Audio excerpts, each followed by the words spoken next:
3 years ago, almost 4, I was questioning everything I had been taught. While I was in the middle of my deconversion, I was still helping with a nonprofit who was led by Christians of my church. While I love helping people, my heart broke over the fact that this nonprofit's whole plan was to get kids to camp, which was a Christian camp, and tell them about Jesus and how he saved us all. This nonprofit did a once-a-week program in the summer where the kids would come with their families. We would play games, serve them lunch, tell them a story, and then give them a treat at the end.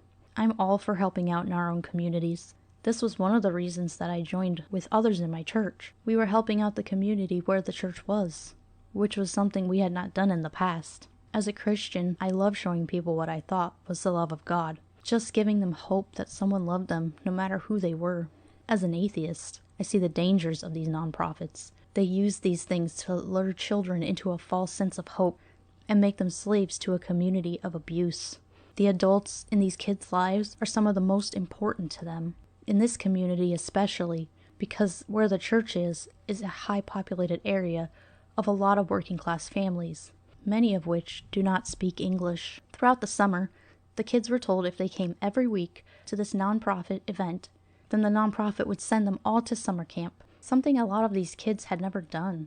Growing up, I loved going to camp.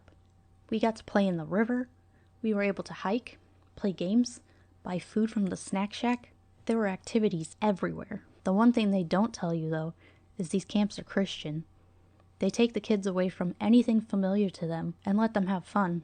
Then they have chapel 3 times a day, where they tell kids that they are all sinners. They are dirty, horrible people, and the only way to fix this is to accept Jesus as your savior.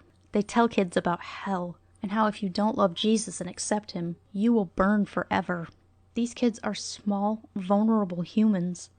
They can barely read and write, let alone know if what adults are telling them is true or not. When I was a kid, I experienced this firsthand.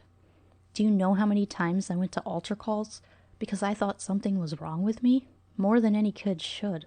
I never felt right about myself. I was this horrible person who would never amount to anything unless I fully gave myself to God. This was drilled in my head since birth.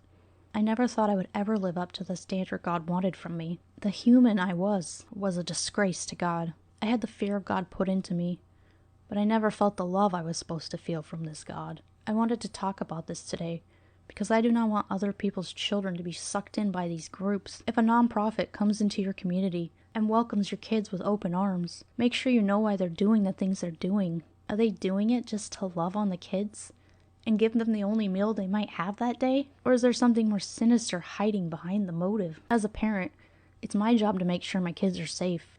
If they go to church with friends, I don't mind, as long as they have critical thinking skills they can use. When they get home, we will talk about what they learned and why they think it's true or not.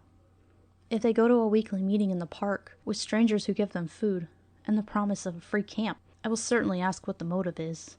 I will not have my young children separated from me for a week so someone can mentally abuse them. They deserve a healthy childhood. As a parent, I am their protector.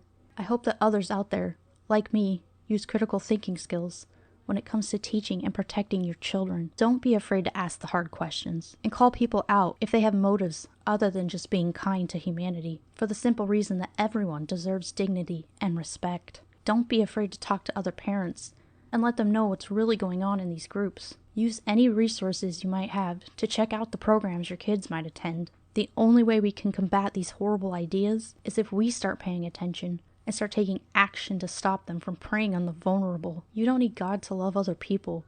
You just need your own compassion for others. If you liked my video, give it a thumbs up. And if you like my channel, feel free to hit that subscribe button and ring the bell. Remember, only you can break out of the bubble and start thinking for yourself.